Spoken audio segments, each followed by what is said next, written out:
deles virou uma coisa mecânica, como virou uma coisa fria, e eles queriam a salvação só para eles mesmos, não queriam espalhar para ninguém, e quando voltaram do cativeiro voltaram tão ruins quanto eles tinham ido. Então a promessa da terra prometida, da Canaã restaurada, da terra prometida ser um lugar que ia atrair todos os povos para lá, enfim, todas aquelas promessas que Deus tinha feito para o povo de Israel, que nós vimos ontem, agora seriam abertas para todo o povo de Deus ao redor do mundo. Então nós herdamos as promessas feitas a eles. Olha aí. Agora vamos ver o texto de Ellen White. Nós seremos salvos eternamente quando entrarmos pelas portas para a cidade. Então poderemos nos regozijar de estar salvos, eternamente salvos. Porque hoje nós temos a certeza de que nós estamos salvos. Todo mundo aqui deve ter a certeza de que está salvo por Jesus. Todo mundo aqui tem. Agora, a concretização, a recompensa, o galardão dessa certeza que nós temos hoje, nós só vamos usufruir quando nós entrarmos pelas portas da cidade. Até lá, nós lutamos, até lá nós vivemos a nossa vida cristã, confirmando nossa salvação diariamente pela obediência à lei de Deus, e assim, dia após dia, morrendo para o eu, lutando contra o pecado, não sendo mais escravos dele, mas ainda lutando contra ele. Esse é o dilema da vida cristã.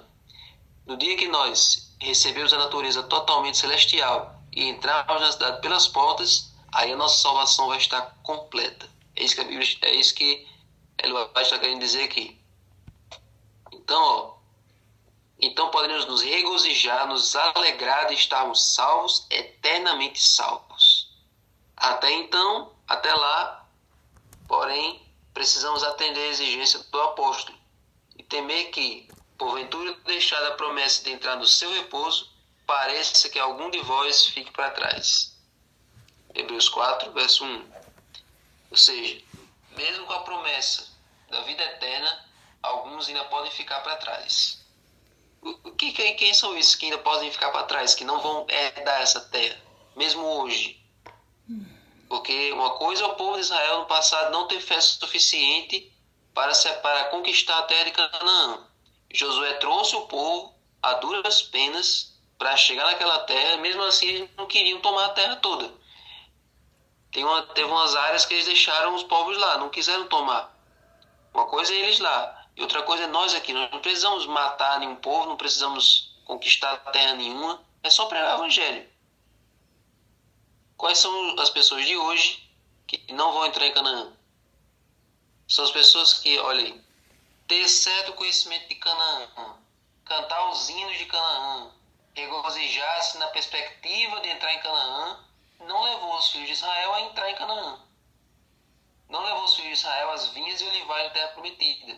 Ou seja, saber um pouco como é que vai ser o céu, cantar os hinos que falam de lá, ou se alegrar na perspectiva de um dia você entrar lá, não vai fazer você entrar lá. Olha como isso é sério. Olha como Deus disse uma coisa. Olha como Deus disse aqui uma coisa muito séria. Pronto, Nefres, tem uma parte aí nesse verso, aí em Hebreus 4:1, que tanto se refere à questão do povo entrar na terra prometida, mas tem um verso aí que se refere ao descanso do sábado, por exemplo. O que fala do descanso do sábado é quando está citando aí o verso 4, verso 4. No sétimo dia Deus descansou todas as coisas. E aí tem um verso que fala que resta ainda um descanso para o povo de Deus. Verso 9, verso 10. Mas lá no comecinho do capítulo ele está se referindo ao descanso, à chegada em Canaã. Certo? É uma parte que fala, tem um duplo sentido. Fala tanto da entrada do povo em Canaã, como da nossa entrada no descanso do sábado. Mas enfim, gente, falar sobre o céu, cantar música sobre o céu, viver só na expectativa de entrar lá, mas não se preparar para estar lá, isso não vai garantir nossa entrada na Canaã celestial. O povo de Israel eles só podiam tornar realmente seus pela ocupação, cumprindo as condições, exercendo fé viva em Deus e apoderando-se das suas promessas. Por que que teve algumas pessoas que não usufruíram da terra de Canaã, não chegaram a conquistar? Porque eles não fizeram o que Deus tinha dito. A ordem de Deus era: vão, ocupem, tirem esses povos do meio, e essa terra é de vocês. Vocês têm que pôr a mão na massa. Eu já abri o mar, eu já fui coluna de nuvem, eu já dei maná, eu já tirei a água da rocha, já abri o rio, já derrubei as muralhas, já derrotei os gigantes. O que vocês querem que mais que eu faça? Agora é a vez de vocês. Vão na frente que eu que luto por vocês. Eu só quero que vocês vão. Eu só quero que vocês conquistem, expulsem esses povos que estão aí no meio para vocês poderem morar. E nem isso eles queriam fazer. Então como é que eles iam conquistar? Como é que eles iam herdar uma terra que eles não queriam tomar? Então Deus está dizendo a mesma coisa para nós hoje. Como é que você quer herdar uma terra se você não tem a coragem de ir? Se você não tem a coragem de desbravar o território? Então, a terra prometida não vai ser apenas daqueles que vivem na expectativa de entrar lá, mas que não preparam nem levam outros a ir para lá. Você não pode criar expectativa com o céu se você não leva outras pessoas a criarem também. Quantas pessoas você já colocou nelas a vontade de ir para o céu? Quantas pessoas você já falou sobre o céu, já falou sobre a nova terra e viu o brilho no olhar delas de querer ir para lá também? Ou você quer ir para o céu sozinho? Ou você é tão egoísta que quer salvar sozinho? Então, Deus só vai salvar pessoas que estão comprometidas em salvar outras. Deus não vai levar para o céu alguém que quer salvar de forma individual. Ah, Jesus me alcançou, a graça de Cristo me transformou, eu vou só e eu vou ser salvo só por isso?